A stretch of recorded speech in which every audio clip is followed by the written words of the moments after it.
slightly better than anyone involved in politics in Iowa today. You can get life insurance at policygenius.com, and it couldn't be more important. Get life insurance. It takes only a few minutes to find your best price and apply. You can get life insurance at policygenius.com. Maybe just turn on the light switch. Get life insurance. It takes only a few minutes to find your best price and you can get life insurance. We're going to be watching tonight with you the State of the Union. President Trump, what we believe is going to be the greatest show probably in the history of the Republic.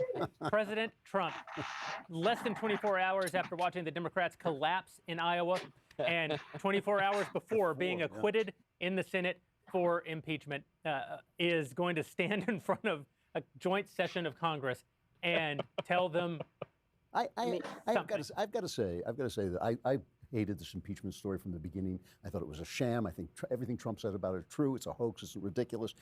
And I resented having to talk about it. I resented having to talk about the guy who is doing a good job as president. You can pick on him for a lot of things, and that's fine. But to talk about what he said to the president of Ukraine was nonsense. But I got to admit, watching him give the State of the Union while he's still on trial, is kind of dramatic and fun. I mean, I totally agree with this. So I've given the speech, we've all given the speech, I think 1,000 times. The State of the Union is a monarchic garbage institution. We should go back to writing letters to Congress and be done with it because it's ridiculous. The executive branch is not superior to the legislative branch. In fact, it's kind of the opposite in the Constitution in terms of delegated powers. The treatment of the president as though he's the king is disgusting. But putting all of that aside, watching Donald Trump go into a room of people who hate him, is spectacular. Oh, yeah. Spectacular drama. And watching, I'm sorry, the Democratic women are still doing this like we're going to wear white thing in honor of the suffragists.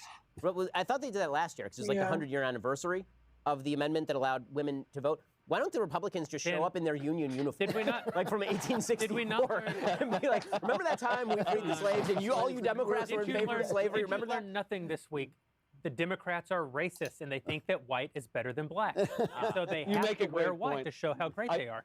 I also want to offer a counterpoint here to Ben, because I agree, yes, it is irritating that we treat the president like a king. It used to bother me so much. After the past few weeks of the House Democrats droning on, trying to rip up our Constitution, I want Trump to go full Charles II. I want him to use the State of the Union, dissolve the whole Congress, declare himself king for life. I will say that I'm now going to cut against my normal advice to the president. So normally I say things in this situation like, don't be a tool. And also don't be a tool. And if you could avoid it, like, just don't get up there and be a tool. Because seriously, like, you have 49% approval rating, 63% approval on the economy. The Democrats are falling apart in front of your face. Just play it safe and be normal. Like, go up there, be on teleprompter. You know what? Screw it. Because the time has come. The time has come. If ever it was time for Twitter Trump to make an appearance at the State